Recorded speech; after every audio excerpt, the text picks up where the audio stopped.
Welcome to another Lucky Trader Lounge. I'm your host, Danny Miranda, and we are live with my friends Logie and Lou. Logie and Lou, it is great to be here with you. How was your weekend, boys?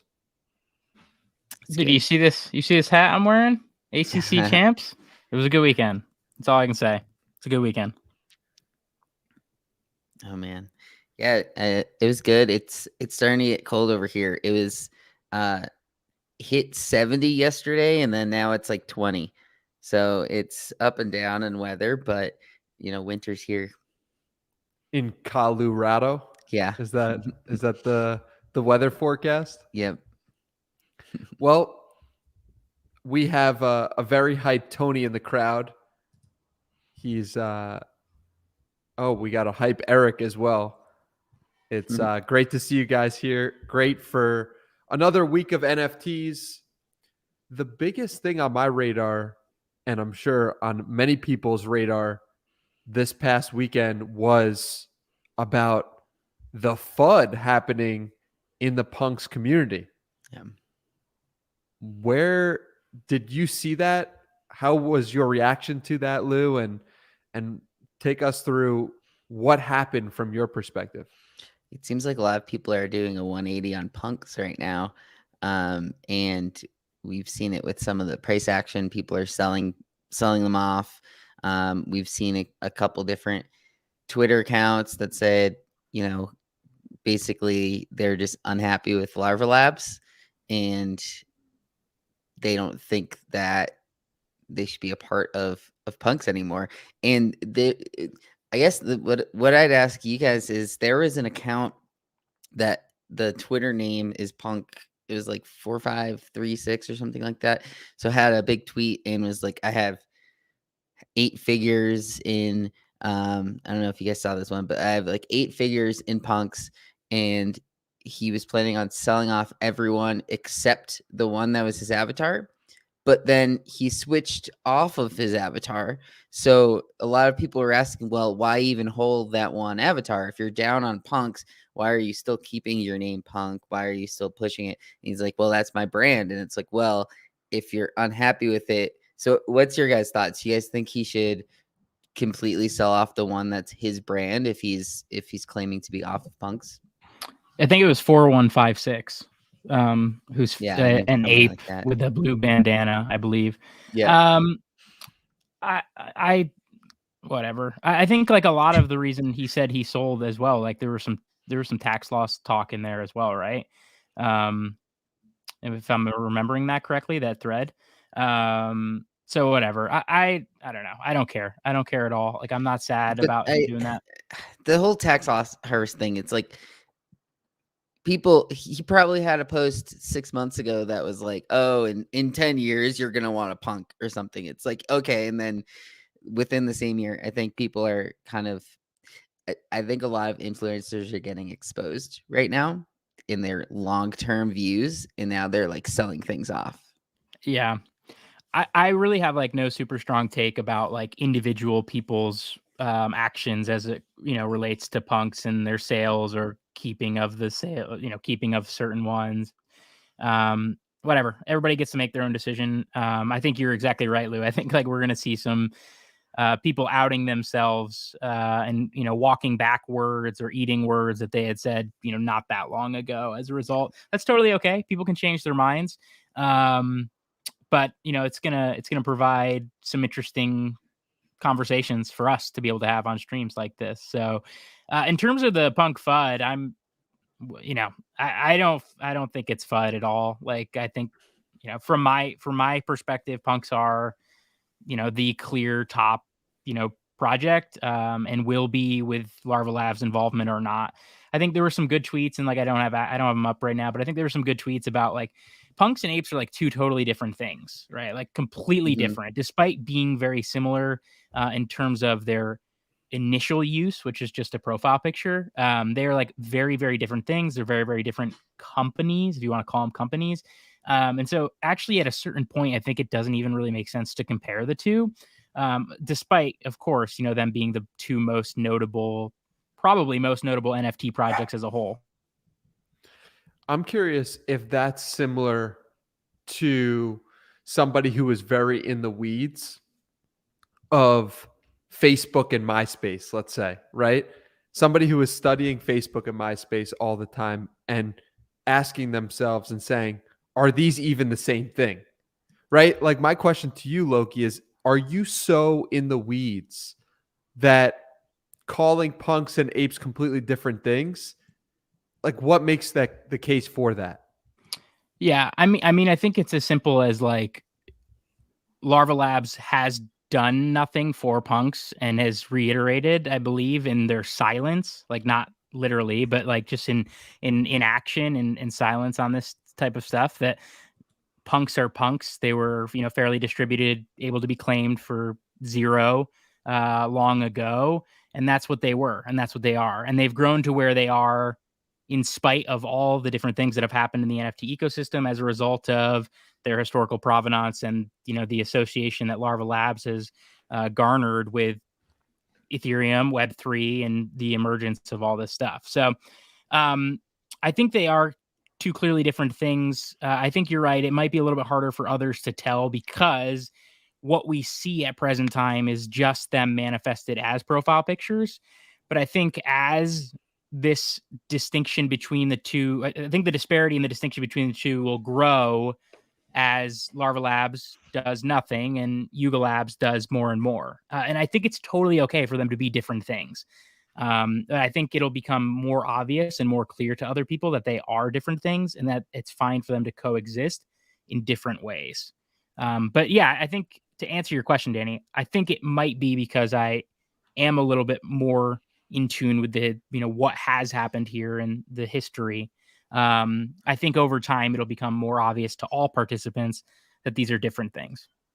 And I think it's like punks are still what they always have been.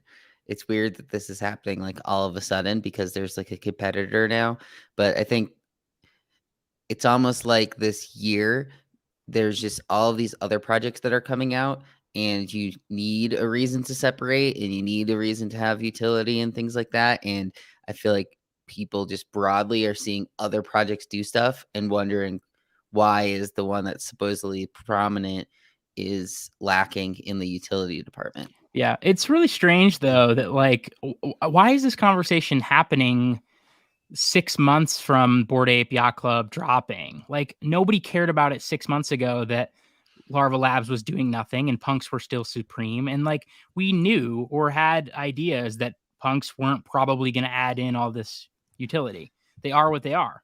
Like that whole there is no roadmap thing is actually sort of like a meme in NFT space and crypto Twitter. So I don't know. I think it's ridiculous. I actually I hold the punk earlier. Ironically, the floor is now a little bit below where I sold, so it's kind of nice, I guess. It makes me feel maybe a little bit better. But yeah, I have no like real dog in this fight. I think it's a ridiculous they should both coexist. Both of them doing well is good for the ecosystem, in my opinion.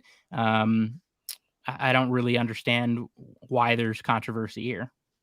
I think the problem is the talk of the town for the last 6 months has been this is the premier thing. It's the punks are the premier one, and once institutional money comes in, they're going to want punks. But then now institutional money, like celebrities are coming in and they want apes. So I think that's where do they want punks apes are conferred, or are people buying apes like for them? Yes, because the institutional money is going towards apes. That's the one that's getting promoted. I mean, that was just your point. MoonPay, right? Right, but that's not the celebrities asking for the apes. That's MoonPay buying apes to give to celebrities. Choosing apes, not choosing punks. So like that's the one that is going to get more people, more engagement. People aren't engaged by punks. I mean, Visa bought a punk, right? Visa versus MoonPay. If we're talking about institutional money, yeah. I don't know.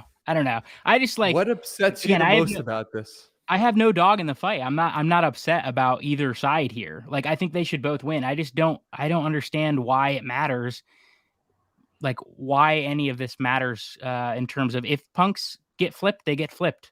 Like I understand that would be a a crazy day, I guess, given that they have been the gold standard for so long. But I really think they're like distinctly different things that should be viewed differently. The only way they really compare, in large part, is that they're both NFT projects at this point. Well, they might be different things, but they also are the same thing, which is why the comparison is They're different things, but they're the same thing as in their NFTs. The profile picture. Yeah, and the apes are based on the punks, right? It's like that's where the 10,000 comes from.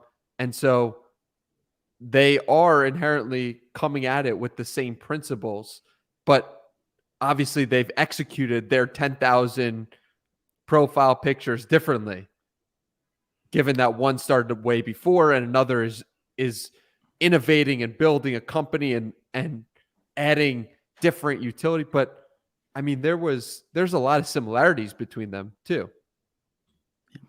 I think there are less similarities now than there was 6 months ago, when it was expected that maybe Apes would just be Apes.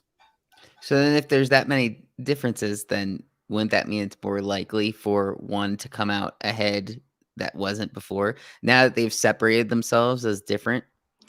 I don't necessarily think so. I think that certainly could be. I mean, punks have nothing going for them, in my opinion. Like they're the historical provenance, right? There. But like they don't have historical provenance is the thing. They aren't actually the first NFT project. Right, but they're the most notable of that era. It's the same thing. Honus Wagner wasn't the first baseball card. But the Bored Apes are the most notable of the 2021 era, when now NFTs are a thing because of Bored Apes, right? Like not because of punks. I don't know. That's like I'm not so sure about that either. But it's like it's great that Ask Jeeves got search engines on the map, or Yahoo maybe, but were they the one that actually stayed long term? And I think we overestimate the importance of first when taking a macro perspective. Yeah, I mean, I think that's a fair point, but again, like punks have not deviated from ever being punks. You know, it's not like they've tried to stay with this stuff and they have not executed on their roadmap or whatever, right? Like they grew to where they were being what they were. I'm not sure why. Like people don't want that though. Well, that's so crazy though. Like, why is the tune changed? Now you were okay with punks there's being more punks. Competitors in the space. Right. Well, that's fine. I think that's where it comes from. Yeah, I mean, I think that's totally fine. But I think like you should be aware that these, you know, this is what they've said and done. And when I say that, that means that they haven't said or done anything. And that was kind of like their stance this entire time, right? So I'm not necessarily sure that should be an indictment on punks. And again, I have no dog in the fight here. Like, I hope they both do well. I think it's great. It lets us have this conversation. But I think they're two like distinctly different things at this point in time. I also think people are somewhat overreacting on how close this flippening is right now. Like there's still like 300 apes that would have to be sold. And if people were so into the fact that like apes are going to flip punks, then why are the people that have them listed at 52 still have them listed if they think it's going to flip? Yeah. And I mean, it's still like what, 60, 70 or more $1,000, maybe more. What is it? It's like 15 to 20,000 for. Yeah. It's almost like $80,000. That's pretty notable. Still a decent amount. But I feel like it could happen pretty quickly too, where, you know, you wake up one morning and one's at 60 and another's at 63. And it's like, is this the closest they've been since it started? Is this the closest that punks and apes have been? Yeah, it might have been something like one was 20, one was 5. That's probably when they were closest. It was probably around there. Yeah. Yeah, I don't know. I mean, I think it makes for good conversation. I think Larva Labs is going to basically dig themselves into doing nothing. And I think it's okay. I definitely think it's okay. Certain people are, I don't know what Lou's saying. Like if they try to do something, they're gonna ruin what they have, kind of thing. Well, yeah. Okay, I think yeah. it works two ways, right? Like they could certainly ruin the just like nothingness of punks, which is part of it. You know, it's like part of this thing that was built in 2017, and just like let it be this thing that was built in 2017. So there's that. And then also too, you like once you step into the arena to do stuff, you're directly comparing yourself to Yuga. And then if you don't execute as well as Yuga Labs does, that's where it becomes super problematic. So like it's probably best for punk holders and for Larva Labs if they just let it be. Let this But conversation happen. the question is, are they already in the arena? I'm not Right? sure I follow. So they're an NFT project and they're choosing to do nothing. They're the only one that has done that because they have the provenance of 2017. But is the question, are they already in the arena of being an NFT project? And so therefore doing nothing will eventually hurt them, because doing nothing for any company, if a company just said we were first and we stake our land here because we're first, is that going to ever result in a company winning long term? I don't know. Yeah, I'd love to see some I'm not. examples. I'm not necessarily sure it matters a whole lot here, and it's really tough to generalize. I know we do it, but like it's tough to generalize NFT all down to this, right? Because like think about all the art projects too that are just they're going to be ones, you know, and then you can't just say, oh well, they're NFTs too, right? Like I'm not sure we can group them all like that. I think we need to like niche down just a little bit inside each of them. What do you mean? Well, like you're just talking about like, you know, punks being an NFT project, so they're in the ring. Well, then so at the same point is like every art blocks piece ever, right? They're in the ring. Like those individual pieces are in the ring, right? You can't like those are designed to be one-offs, as punks were designed to kind of be this one-off thing. So does them adding over time, like, is that necessary to group and compare with all the others that are adding over time? I don't think so. Yeah, I guess I just fundamentally see punks differently, more similar to apes, because apes were based on them. And I see punks closer to apes than I do punks to art blocks. It's a funny thing that you just said it in that way. Like, why, if you think if apes were based off of punks, why do punks have to try to be apes? They don't, right? They don't have to try to be apes. They were the original thing. They don't need to try to be apes. No, but they do have to think about the marketplace that is taken a hold. They created their project in a different era of NFTs. That doesn't necessarily mean they can ignore what a new era is doing. They can totally ignore. Like they can totally ignore. Clearly, they can ignore today. Doesn't like when they ignore. They can ignore today, but they can't ignore for 10 years. Yeah, they can. Yeah. There's nothing even built into the contracts in Larva. Like they're not getting paid on punk stuff. They don't need to do it. They don't need to worry about it. Like they can totally just never do anything with it ever again. That doesn't mean it's good for holders. Definitely does not mean it's good for holders, right? It could be bad for holders, but in terms of Larva Labs involvement, like really has no impact on them. They're not, you know, outside of maybe the IP deals, right? Which they've already signed with UTSA, right? Earlier this year for punks, Meebits, and autoglyphs. Outside of that, like they're not even naturally incentivized financially at this point on the actual punk sales, because there's nothing built into the contract that allows them to extract anything in terms of fees, right? So I don't know. Like I think it's totally fine. I think it's, you know, you want to say apes are based on punks. I don't think punks need to do anything to try to be apes. I think punks can be punks, and we'll see what happens. But yeah, I think that's punks the stance are always that going to be what they are. Exactly. And what their narrative is. And the question is, if you zoom out in 10 years, like, can Bored Apes make their own? Like, what's their story? And I think they have to come up with the story. So that's why it's harder for them. And they have to do these things with like the utility side of it. Whereas punks have always been as expensive and the most expensive ones for the same reason. So they don't really have to change because it's worked so far in that sense. Yeah, I mean, did you just walk yourself around to it, Lou? That punks. There's two fundamental questions that are different. I think it's one that's, should punks be the more expensive one? Should punks long term be more expensive? Should Apes flip them? And I think that they're different things, and I still believe that they're different holders of each. And so I don't know. I think the idea that like 10 years from now, I think punks are going to still have the same narrative. And the question is, can Bored Apes hold the narrative for a long time? Yeah. I think it's perfectly fine for both of them to exist and work as they are. So, I think it'll become more apparent throughout time as well that the comparison is a little funny.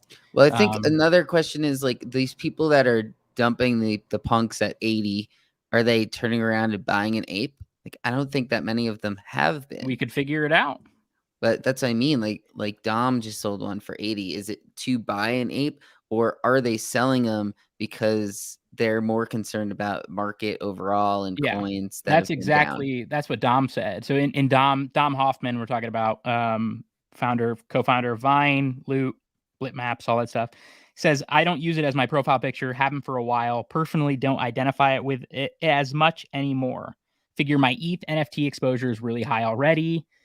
And most of the stuff I work on is technically ETH exposure too. Holding it seemed like optimizing for no reason. So, he doesn't say anything in there about punks versus apes. He's not dumping punks because Larva Labs is doing nothing, whatever. It's fascinating. And it's really, I love these comments here from Ricky. In 10 years, I think apes have clubhouses all over the world, only available to ape holders. That's quite a narrative.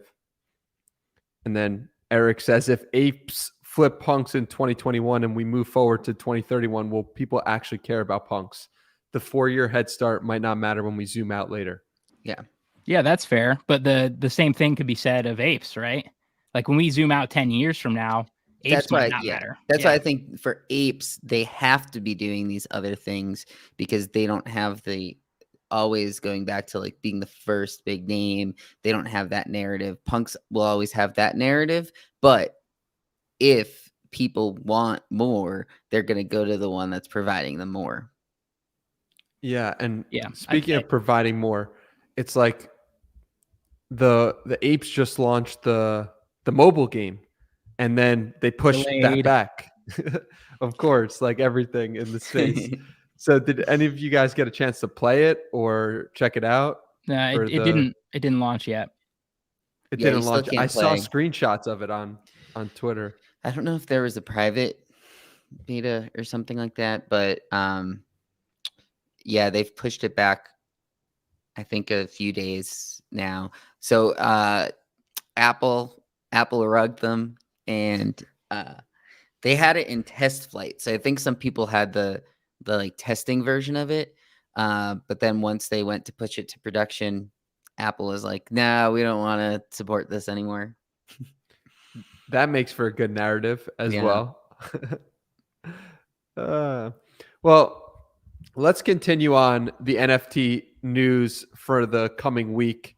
And the first thing I want to talk to you guys about is the Art Blocks curated Matt Cain's drop, Gazers. Why was this so significant to you? Logie, you can start, and we'll pull it up on the screen right here. Yeah, so I mean, anything Art Blocks curated is pretty significant and deserves at least some mention and talk, as in terms of generative art and maybe NFTs in general. That's part of your premium stuff. This is a unique piece, collection, I should say, a set of 1,000 pieces. I don't know if you're pulling it up here on the screen here in a second, but you can access it here from, that's the Twitter thread, I think.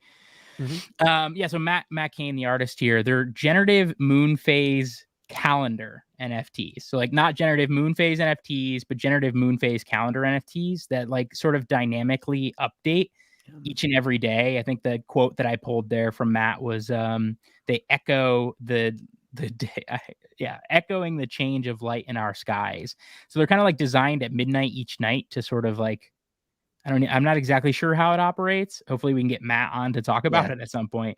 To be like the moon. just Yeah, the phases of the moon, basically. Yeah, they dynamically update. Yeah, it's somewhere in the thread, and then also there's a video, and there's more information that can be found in the Daily News article that's published at the site. But I think this is one of the reasons I think this is awesome.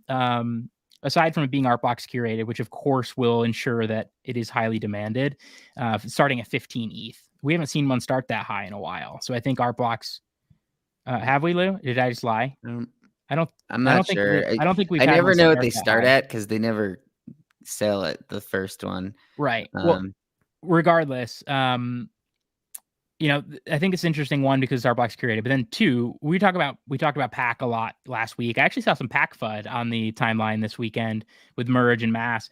I like that people are doing weird, innovative stuff like this. And when I say weird, that's not like a negative in this instance at all. It just means like he's doing something that's different than just the typical generative project that is spitting out some sort of algorithm, an algorithm that's spitting out some sort of generative hash that is then displayed via art.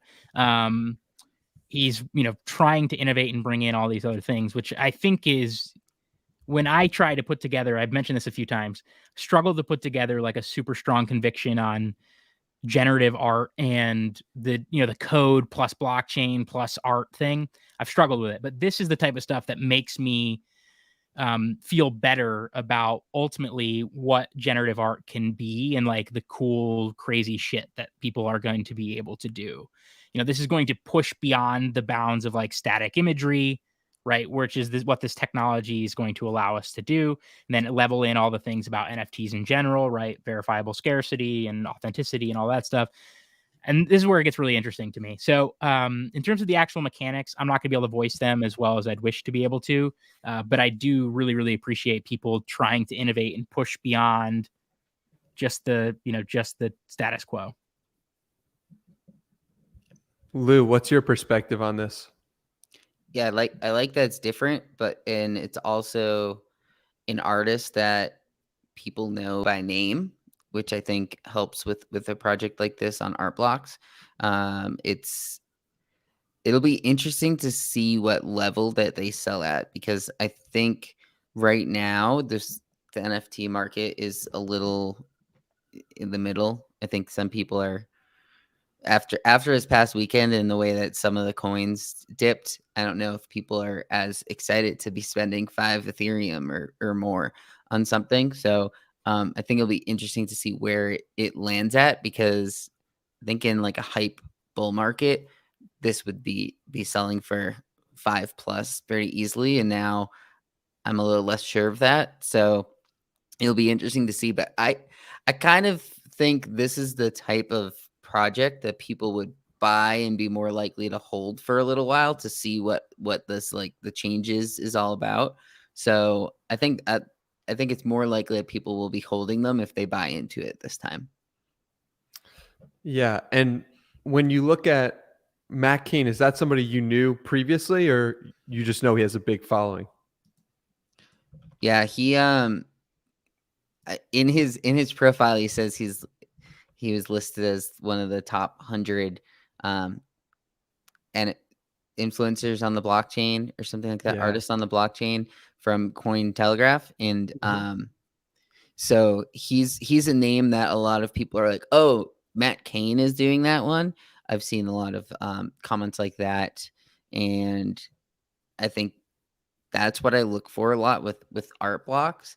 Is it a known name already? And if not, then why should this person be a no name and things like that? I expected him to have more followers on Twitter, but I think he's bigger on like the Instagram side. Yeah, I mean, so outside of the Lou mentioned Cointelegraph, 100 most influential or notable people on the blockchain, he sold at Sotheby's, first person to sell for over 6 figures at Async. Like, this is a name that at least like deep pocketed collectors know about already. In terms of where it gets to on Art Blocks, we talk about Punk's FUD. Like, there's been plenty of Art Blocks FUD as well, right, recently. So just in regards to like the supply and stuff. So we'll see. Yeah, that's why I think it'll be interesting as well to see this, because it seems like this series so far, people have been somewhat down. They had that thing where they were sharing the incorrect link, and we've seen, I feel like, more FUD towards art blocks this series than in the series past. So this will be a good indicator, I think, of where they stand. And what should we be looking for? What price range? Where do you think this lands? And what does that mean if it hits a certain price range? It's hard for me. I feel like it's going to be somewhere around the 2.53. I think if it's under 2, I don't know if that would necessarily be bad or not, but I feel like 2 weeks ago, I think it would be bad if it was under 2. But yeah, I'm expecting like 2.53 is when there's going to be action for this one. I don't know. What do you think, Logan? Is that too high? No. I mean, it wouldn't surprise me at all if this goes in like anywhere from 2 to 7. To be quite Yeah, honest, like it could go higher, and I wouldn't be that surprised. But I think I don't think it's gonna go higher just because of the current just landscape of things. Yeah, my guess is that like this doesn't drop below 2 or 3. Yeah. And this I think is the case for like a lot of Dutch auction stuff. Is people are gonna kind of scout out where this starts to move. You just kind of watching and watching. Like certain people that are maybe have different goals, right? Long-term holders, whatever, may buy whenever. Doesn't matter. Other people are gonna watch and see when things start to pick up.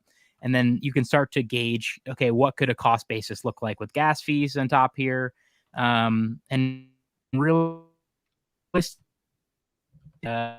all a little bit of like FOMO inducers, especially when you pair a good project. So we'll see. I think it could move. Yeah. And moving on here, want to talk about this project, Vox's project on the avatars that defy. We'll pull it up real quick. And here we go. What was this all about? Vox has been big recently. They had that Town Star game that came out, and so they have new avatars coming out. I'm not sure. Do you have to, if you own Vox already, is it a whitelist setup? I don't believe so. I think from the notes that we have, the only thing that is set aside is like 10% is set aside. It's actually on our schedule page. 10% is set aside for node holders or node operators. I'm sorry, for Gala games. Yeah. First 888 boxes reserved for Gala Gold membership holders and Gala founders node operators. Yeah. And so the interesting part with this is you pay in Gala, you have to use their platform, their wallet. You're not just doing this like a whatever drop on Ethereum with like through MetaMask. So do you think that's going to take people away and make it slower to sell out? Because is this really mostly just for people that are already part of the Vox ecosystem?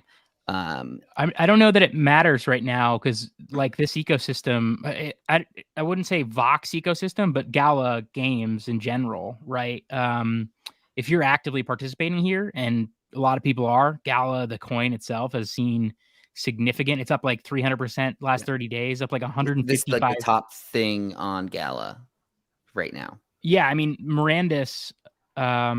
Is it just called Mirandus? There might be another name attached to the Mirandus thing. I may also be pronouncing that wrong. I think it's supposed to be like one of their big things, right? I've been kind of tracking that name for a really long time. We were talking pre-show about I almost bought a Gala node earlier this year. Wish I would have. Yeah. Yeah, and all that actions in the last month, right? Yeah. Basically. Yeah. If you scroll down a little bit, I think it's up like 133,000 or 155,000% this year, or some shit like that. Yeah, but that's coming from like literally zero. Yeah, I know, but isn't that absurd? It's absurd. But yeah, this feels like a good, if you're actively participating in this ecosystem, this feels like a good addition, and I think you're probably picking it up. if you're already active. So Lou, you were asking like, is it going to go slower because it is Gala native more or less? I think maybe it goes slower, but I think there is enough activity within Gala, in the ecosystem Also as a whole. expensive. It Like, is expensive. That's that equivalent. That's somewhere it's close to $4,000 USD. That 0.88 ETH, but on Gala, so they're gonna take whatever it is at the time or whatever. I don't know how they're specifically doing that, but let's just say it's about $4,000 to get one of these, and the question is that worth it? That's always the hard part with these types of things, right? Like if you have Vox already, the Vox floor is above 1. I think it'll be interesting to see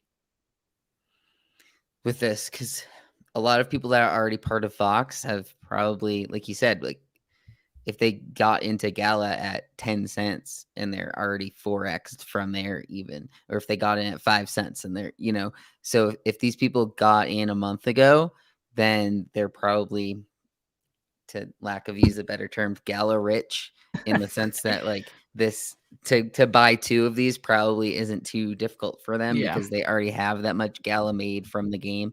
So I don't know, is this just a rich get richer scenario? Like is this going to bring in new people into their ecosystem because it's not necessarily like a low entry point for someone who's new? Unfortunately, I think NFTs as a whole are a rich get richer scenario. So I won't indict Gala Games and or this drop. Matt had a question about what's going on here. This is kind of Gala's second. Oh geez, what are they worded as? I just X'd out. Danny had it on the screen. It's their second avatar drop based project on the Mirandis MMORPG, not Memorpeg. You can't say it like that, unfortunately. This is just an RPG, I think. Well, Mirandis is. Did it say on the one page it says MMORPG? I know it did because I was looking at it earlier today. I think it's the Collect Vox. You're one tab over, Danny. One tab over to the right. If you scroll up, I think it says based on the. You're scrolling really fast, or my internet's like. Our second series, right inspired by Mirandis, our MMORPG.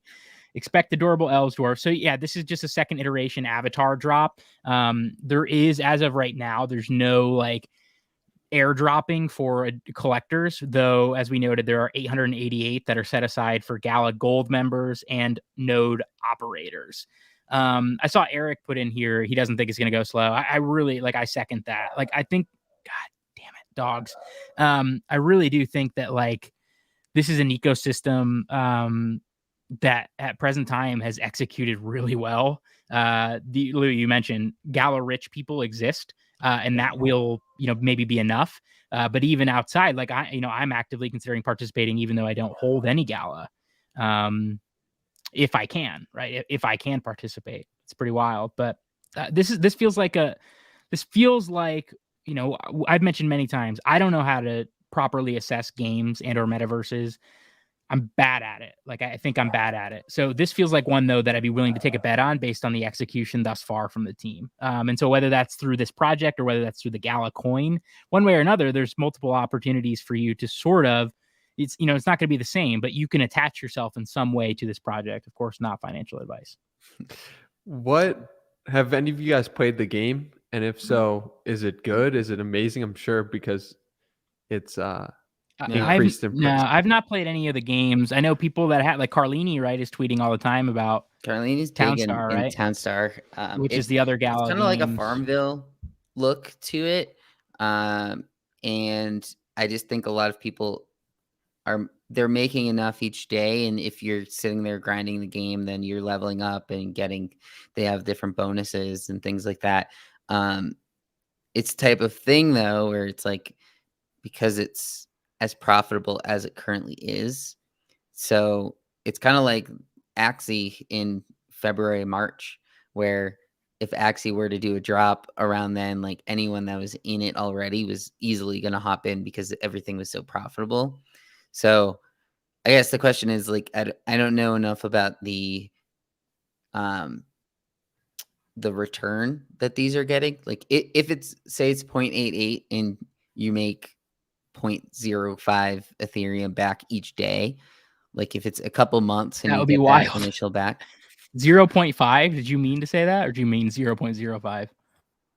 Yeah, 0.5. I mean, if you're making 0.5 back a day, we should be 0.05. maxing this. Everyone should. I don't know the mechanics either. I mean, that's what the Wolf game was doing at one point. Right. Well, we can talk about that later.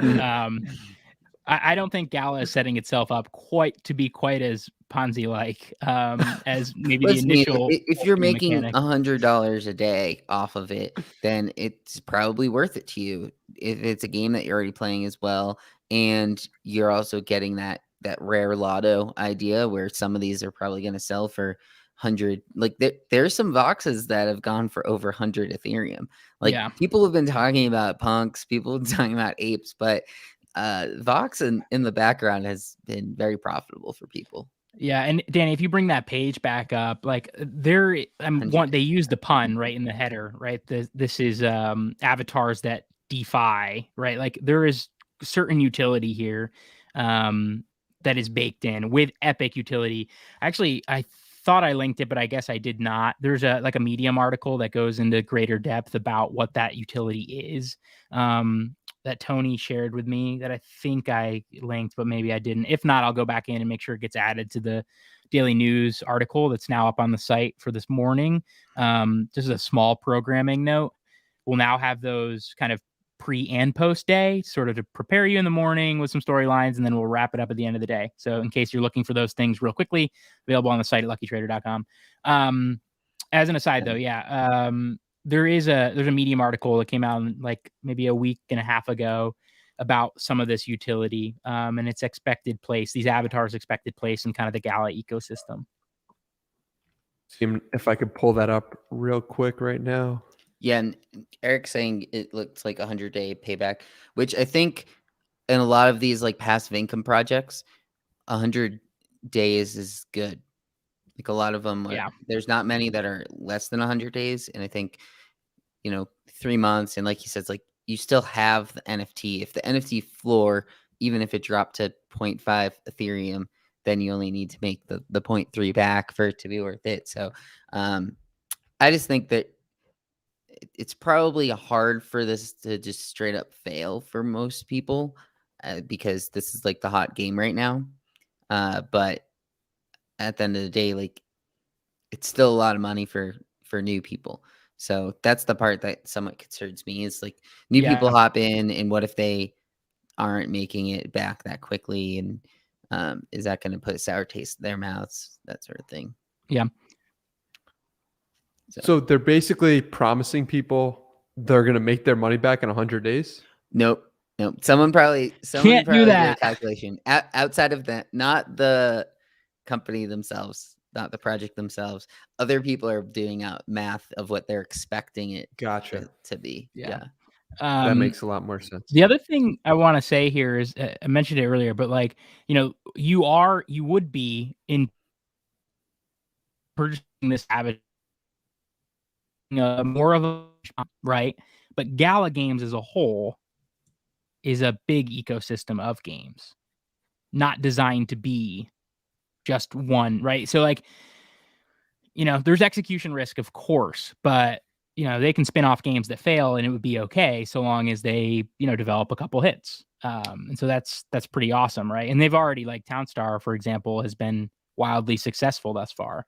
And I think, if you're able to spin out successful games, like you probably have a greater likelihood of spinning out more successful games in the future. And so that's, another reason that I think it's okay to potentially make a bet on Gala.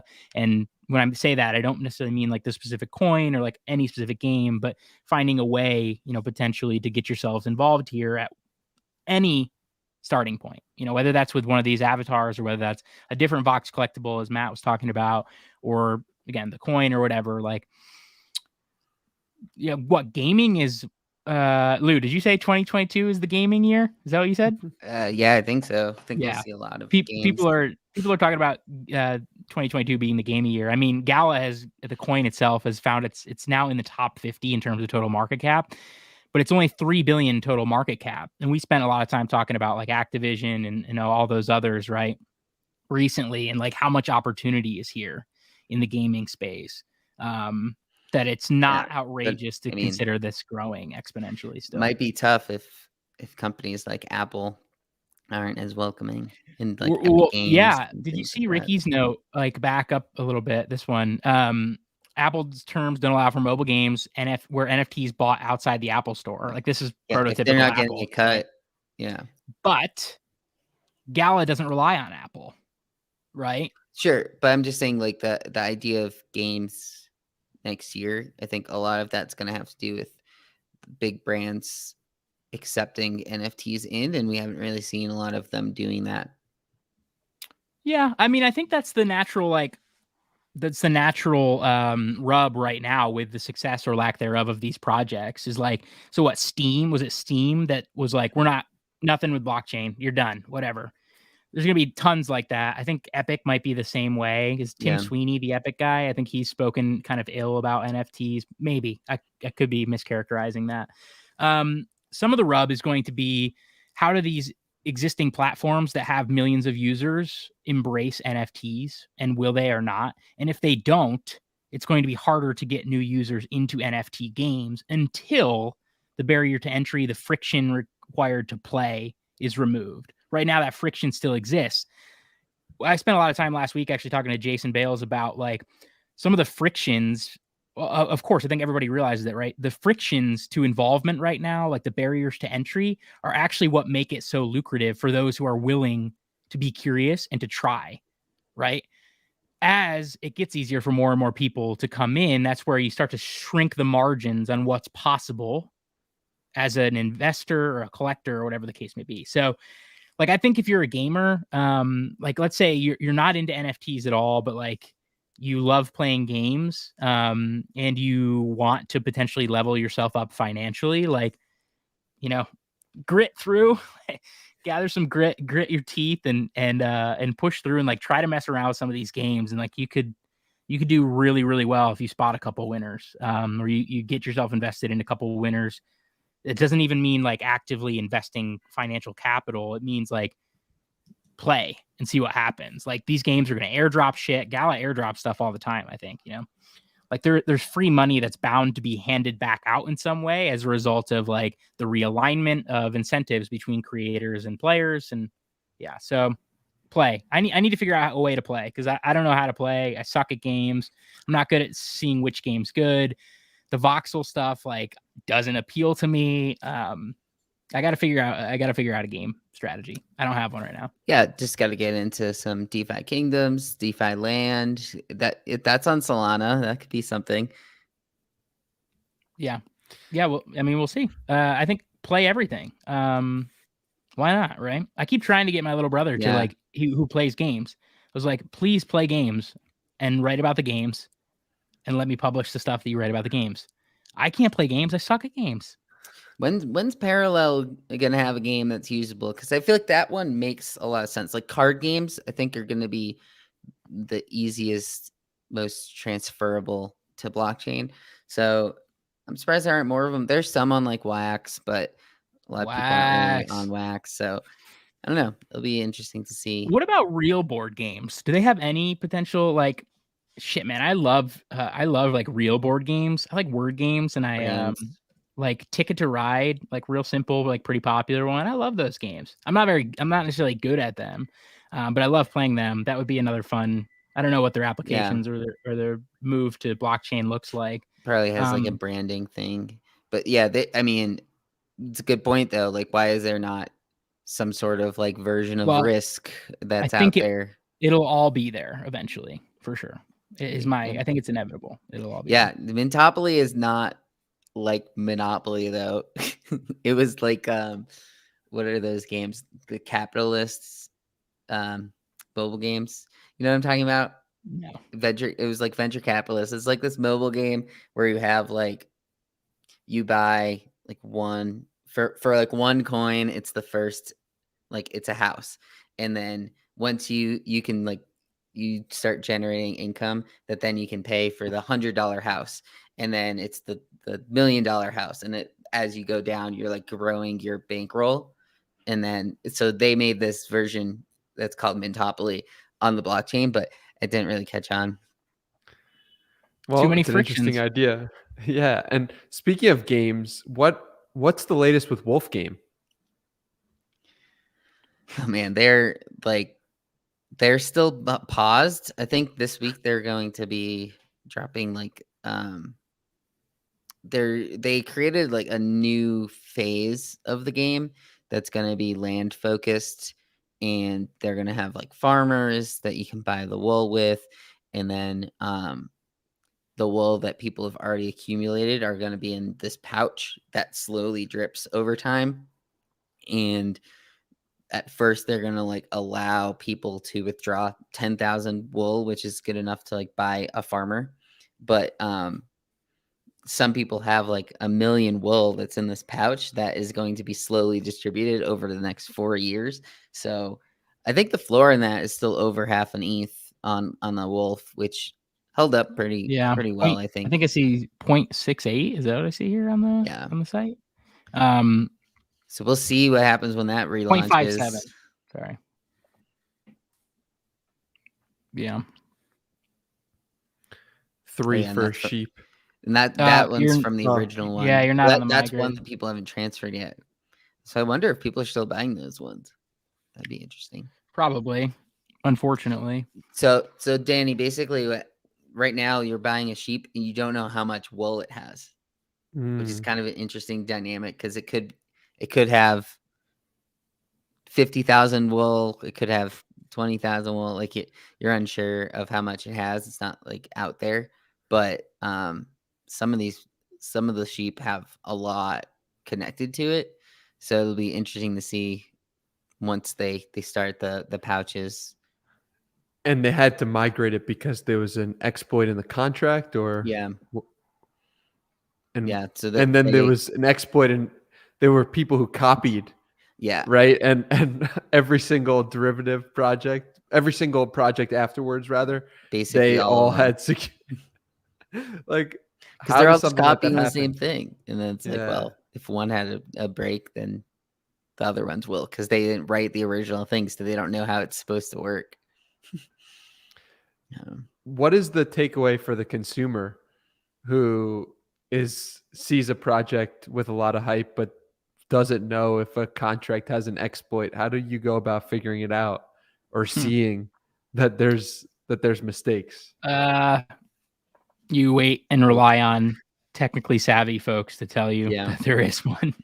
If you don't read / write Solidity, like, you're not going to figure it out. Etherscan actually does a pretty great job from time to time of identifying when things are clearly scams, right? They like mark things when things are clearly scams, or if there's an exploit that would be malicious in nature. Now, this wasn't like a malicious exploit. This was like basically people found a way, well, there's been multiple exploits, but like people found ways around the original mechanics on the probabilities of minting wolf versus sheep and things like that, right?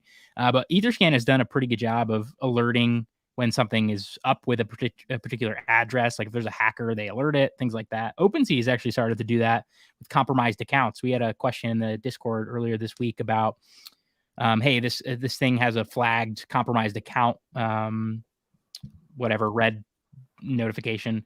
What does that mean? Well, like they've started to, when somebody notifies them that they've been compromised, that their account has maybe been taken over, gets flagged so that people hopefully don't interact with it or like give the hacker more ETH or whatever the case may be. It's interesting. I don't think there is a super great way, Danny. Unfortunately, I've got a piece in backlog that's been in backlog for a bit. This is kind of on me, working with the Solidity dev at Lucky Trader, that walks through like what exactly is happening when you're minting. Like, what do the functions mean, right? Like, I also have another piece that hopefully I'll get out about minting from contract, and you can maybe see, right? You can see the contracts on Etherscan. You can understand what are the different functions of the contract. So we have a piece in backlog that will hopefully get out sometime soon that kind of walks through like, what am I doing when I'm minting? Like, what am I signing myself up for? What is actually happening? So hopefully we'll get those out and it'll make a little bit more sense. But unfortunately, to answer your original question, like, unless you can read and write Solidity, you're not going to know. right? And that's where there are dangers in interacting with any and all of these things. And the strong precaution at all times is slow down and like make sure you know what you're signing yourself up for to the best of your ability.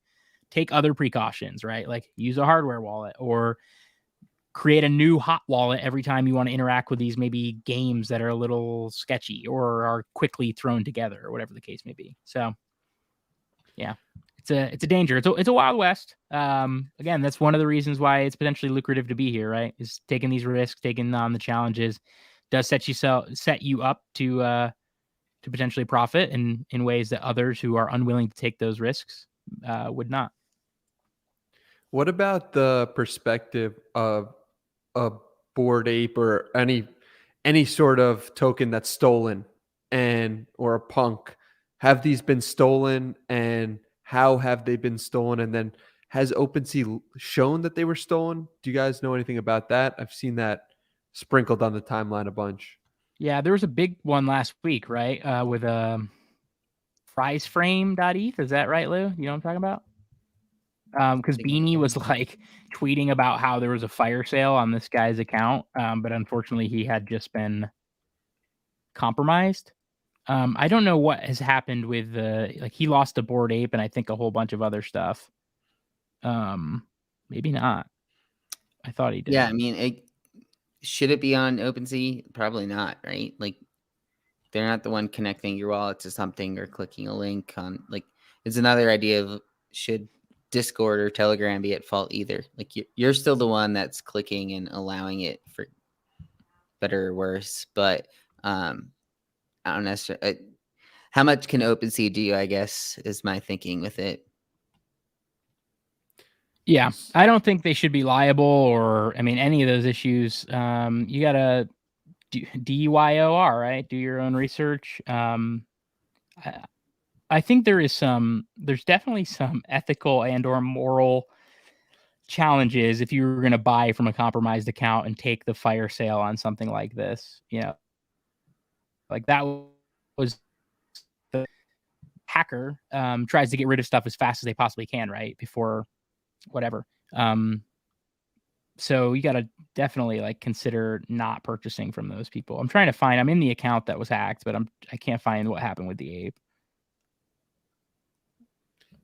Unfortunately. The guy just accepted offers. I think this was another case where the guy came out and said, I don't know how it happened, which I don't like when people say that. Because I don't know, I get it. Like, it's embarrassing to do that, and you have to come out and say that you've gotten compromised for whatever reason. But it's also a good learning experience for people. Even if you just show, here's the DM that I received, it was from this account or something. Even if you just gave that much information, I think it's better for other people in general, because we see it happen all the time. And I think it's better to know what of one of those cases look like versus just saying, I don't know how it happened, So I don't know, like, it's very unfortunate. Like, that's a lot of money that they've spent time earning up, So it happens a lot more often than we probably think, because a lot of people aren't posting it on Twitter and talking about it too often. So if one of you guys got hacked to that level, what would your first response be, or what would you think about doing? Sad. It would be all caps, sad, exclamation point would be my first interaction with anyone else. I think actually, ironically, like, given the position that I'm in, right, and trying to be in a spot where I'm educating other folks, would look to utilize it as a potential learning opportunity and teaching moment for others. There's not really much you can do. Like, we're undertaking this risk, and we know that we're custodying our own stuff, and that, blockchains are immutable, and that whatever happens. So that's part of the deal. Unfortunately, a lot of people can't deal with that. Like, a lot of people, like, that's super scary that they have to custody their own stuff, or that blockchains are immutable, and they're like, what the hell? It doesn't make any sense. And I can totally understand some of those reactions, but if you want to play in the space, you have to understand some of that foundational part of, blockchains and like the transacting. And so it's just part of it. I don't know what I would do, unfortunately, outside of trying to teach other people not to do what I did. I think right now I'm taking advantage of all the best practice I possibly can in terms of safety, right? Like seed phrases stored offline, not anywhere in a cloud or something like that, using hardware wallets. So doing as much as I possibly can, not interacting with crazy stuff. And what does that mean? That means sometimes I miss mints and I miss out on financial gain, but it also protects me from clicking a link randomly out of nowhere, So, yeah, hope it doesn't happen, but we'll see. Lou, what would your first course of action or perspective be? I guess it depends on if stuff is already taken or not. If I know that it's compromised, because I would start sending it to backup wallet. I have been over time putting stuff into a ledger, and it's sort of the idea that there's like enough in that ledger that I could restart a collection, or if at that point, just like there's enough in there for like sanity reasons that I would be like happy that I put that stuff away and hid it. But there are definitely some things that are in my collection that would be sad to see them go in that scenario. So yeah, it's obviously a bummer, but at the end of the day, sometimes like these are learning experiences that now oh, I did XYZ, this could lead to that. So it's all about like being overly cautious about things. And I think I don't really go on these like pre-sale whitelists as much as some other people. And I think that exposes people as well, because they're more looking for that type of stuff. Like, how do I get on this list and that? So yeah, it would obviously suck, but I think I've put myself, I think, in a place to mitigate some of that risk as well. Yeah. We got a question from Matt here asking, Logie, can you talk a little bit about your setup? Do you use a hardware wallet? Yeah, good question. I do use a hardware wallet. I've actually got these two unopened. I have a Ledger and a Trezor right now that I'm working on. I need to open these, but working on some hardware wallet setup, tips, tricks, usability, how-tos for Lucky Trader this week, hopefully. So more to come on that. But I do, and the other thing I do, we were talking about this a little bit last week, Danny, is I make use of a lot of wallets as well. Yeah. Which maintaining is not super easy. Right. I have like a bajillion seed phrases and like a bajillion different spots, you feel like, right?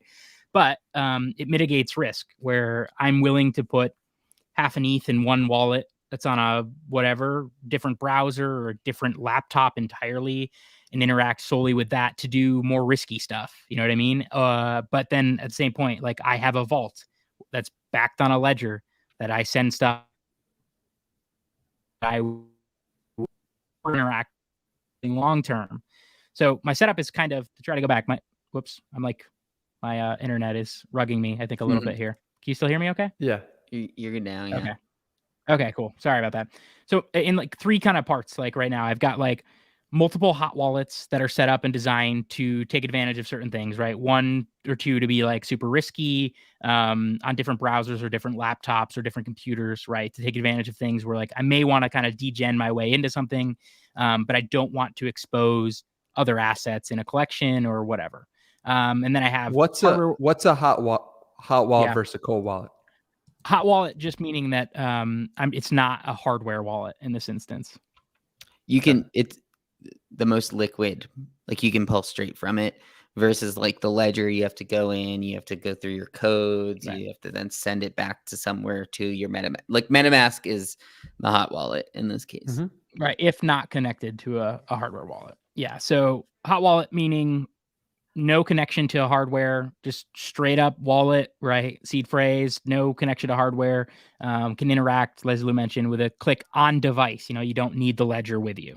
So a couple of those, like multiples of those set up for varying reasons, right? And different kind of risk tolerances. They don't really it's so easy to build a new wallet that I don't ever really keep too much of something in one particular wallet unless it is backed up by a hardware wallet. So hot wallets to do like sketchy or degen stuff. I think Dee's mentioned this exact same thing on your podcast, or I've heard him talk about it before, Danny, where he'll send a random amount of ETH to a hot wallet to do exactly what he wants to do, and then that's it. Like then he doesn't mess with anything else.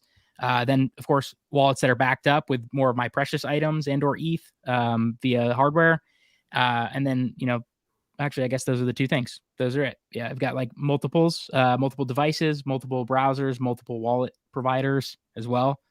It's a lot. But if you keep it straight, you're just mitigating risk in some ways. Like you're making sure that if something did happen to one wallet, it only happens to one wallet and not all of your items are affected.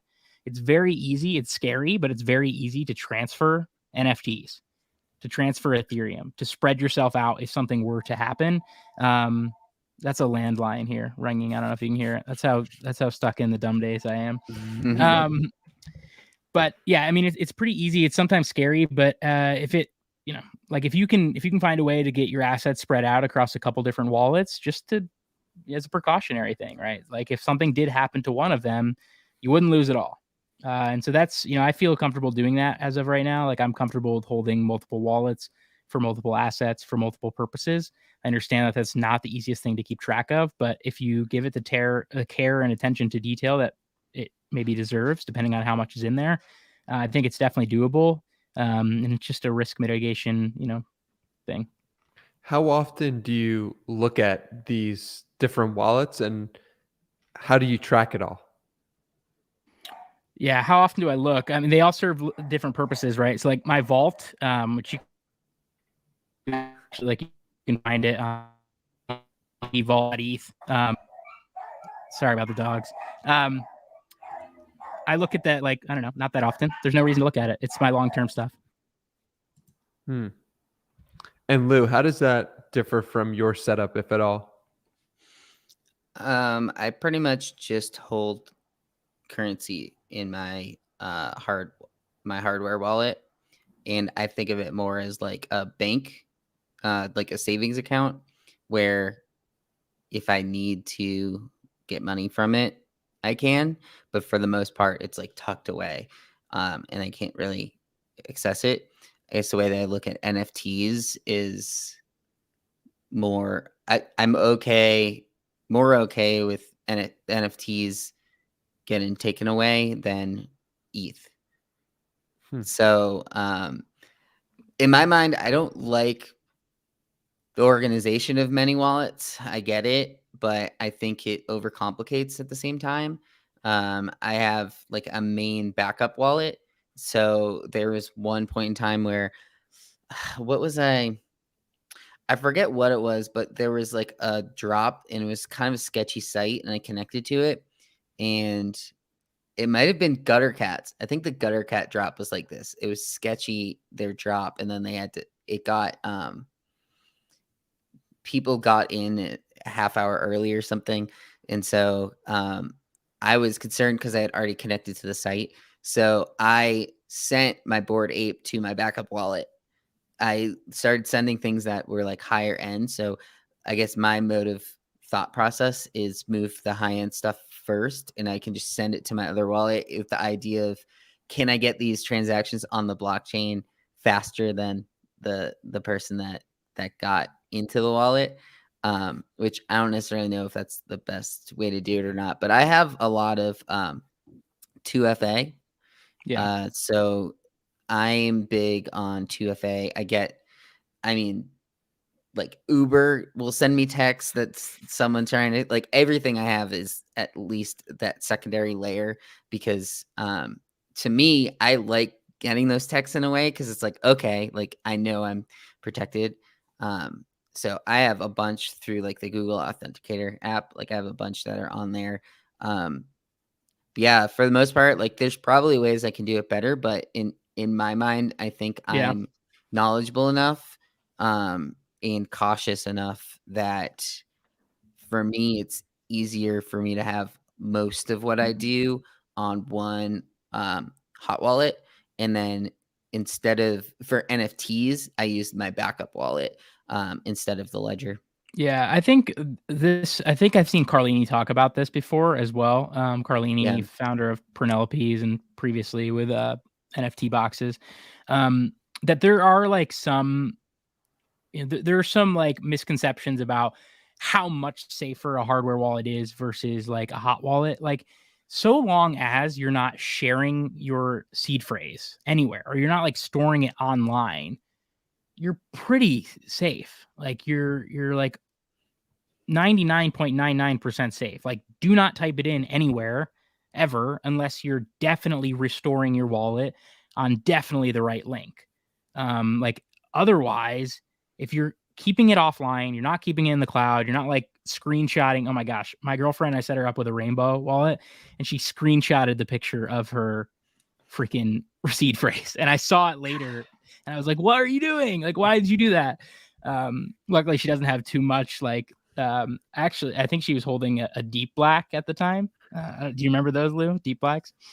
Regardless, they want to scare people. Like, you don't need to be as rigorous or as crazy as my method is. Like, definitely, do stuff based on your own risk tolerance and your own, risk aversion, whatever. But if you are doing the very basics, which is do not store your seed phrase, your secret recovery phase online, do not share it with other people, do not type it into stuff, right? Like, don't open your MetaMask when you're like sharing screens and like show the QR code, as as Eric's talking about in here as well. Yeah. Well, like, so long as you're not doing those things, you are likely totally safe.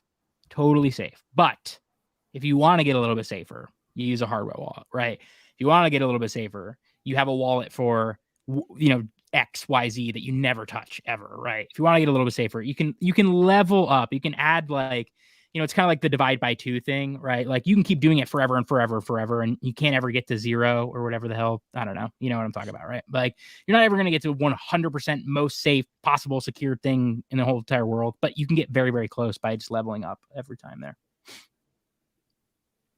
This question here, what about storing it digitally but obfuscating some words such that only you know them? Is that too risky? Yeah. I wouldn't do it. I wouldn't do it. But I don't know.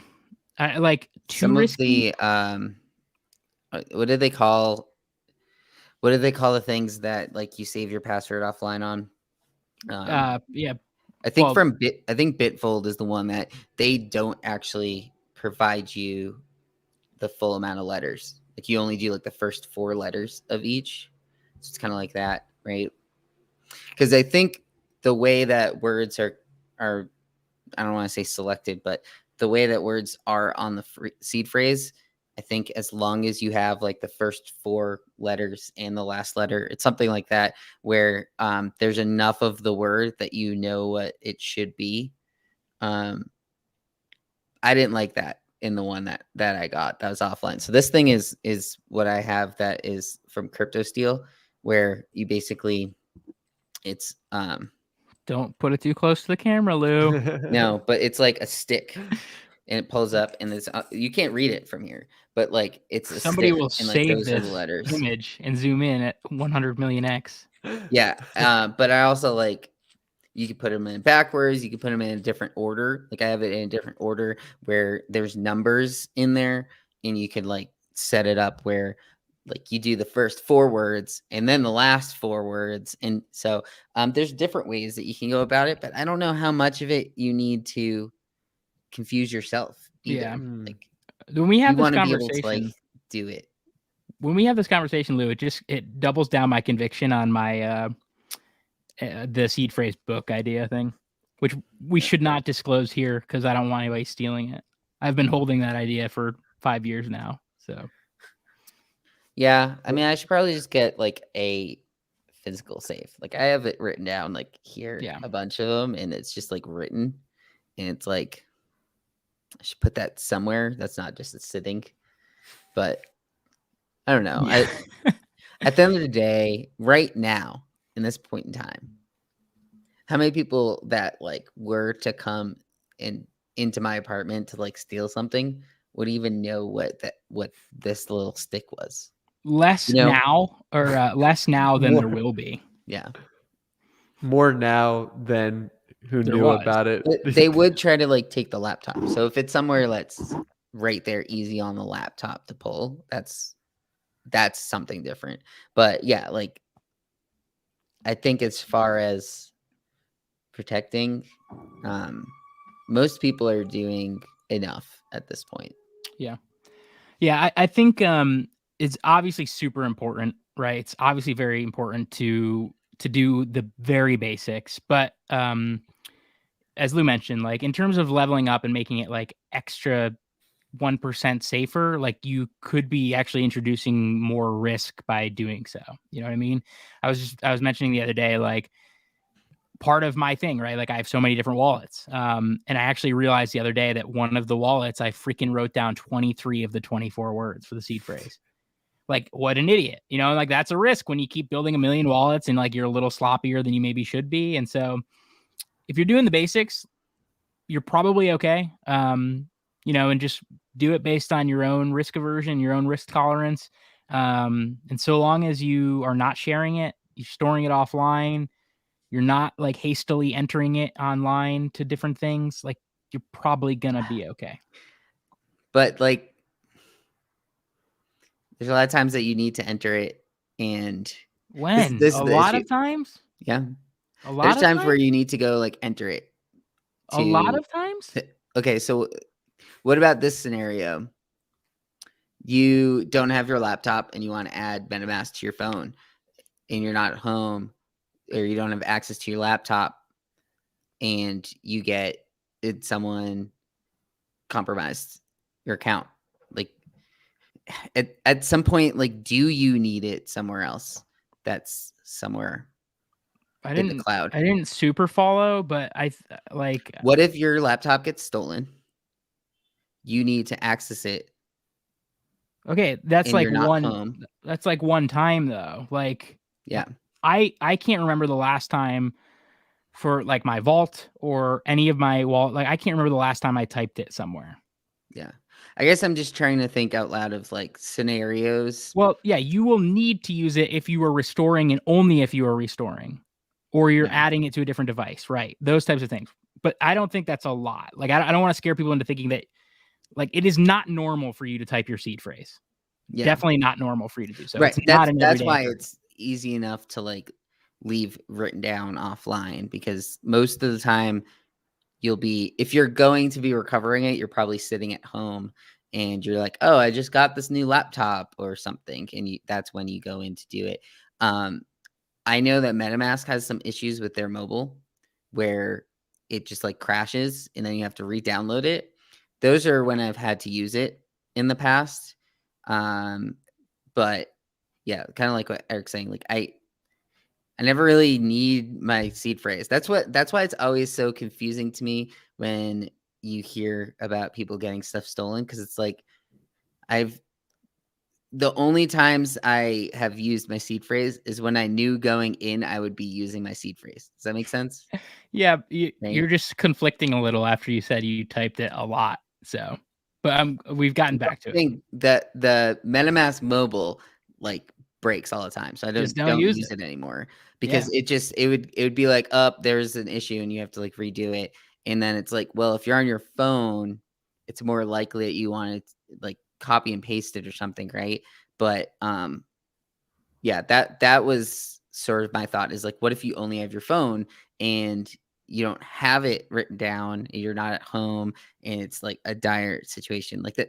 But it probably doesn't happen enough that you need it that way. It's an interesting conversation and definitely a beneficial one. So before we wrap this up, I'm curious if there's anything else you guys would like to discuss, any projects or things on the schedule. We'll pull it up real quick that interest you guys and people should be on the lookout for. Anything else? Yeah, Art Blocks is the big one. I think the Miranda's drop. And then just other things that are supposedly happening this week. So the Wolf game stuff, the Clone X reveal. There's I think another that's reveal, next right? week at this point. If you, Clone Danny, X is always Next week next is week. this week. They sent that oh, over okay, the okay, weekend. okay. Danny, if you go to Um, project updates, that's where I think Lou is. Scroll up. Yeah. So there's some other stuff happening this week that's not necessarily Yeah, if the drop Bored Ape related. game happens this week, which who knows? Yeah, they said Tuesday they may have a resolution, but after I saw what Ricky said above about Apple and the NFT thing, that makes a lot of sense to Yeah, me. there could be more quests coming out this week on DeFi Kingdoms. There's an AMA, as Eric's saying, in a couple hours. Maybe they have some info of stuff that's coming this week. I don't know. I think just in general, it's mostly updates of things. There aren't super high. Oh, that properties thing I've heard people talk about. It's on But Solana, right? that's next weekend, isn't it? Yeah, that's next Oh week. no, it is on Yeah, April. that's still farther away. Yeah, I think DeFi Land hinted at in the next 72 hours. I think they said they're going to start like a private beta if you already hold the coin. So I might look into that. But mostly it's just stuff that's updating for me besides the art blocks in an hour. Yeah. Cool. From my side, it's something similar. I'm not actively outside of these two today with Art Box Curated and the Miranda's Box avatars. I'm not actively tied to any particular drop that's coming throughout the week. The thing I'll mention there is like stay tuned to Lucky Trader Twitter, Lucky Trader accounts, because there's lots of activity that's happening every week that is impossible to schedule. The schedule page is dynamic, super fluid. We're trying to supplement that with that project updates section on the page.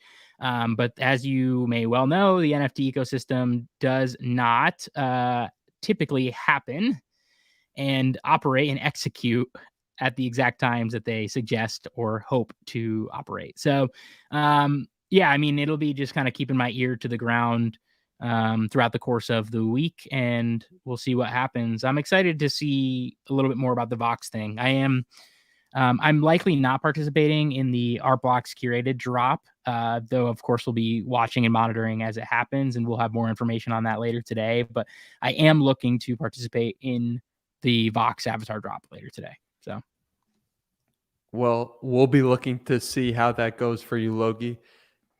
On Thursday at 7 p.m. Eastern, we'll follow back up with you and see how that works out. And I'm excited for the week ahead, as always. So we'll be coming back here Thursday, 7 p.m. Eastern, and excited to give you guys the Lucky Trader Lounge once again then, as well as at 11 a.m. Eastern on Friday. Thank you for listening. Thank you for being here. And if that's all, that is all. Peace.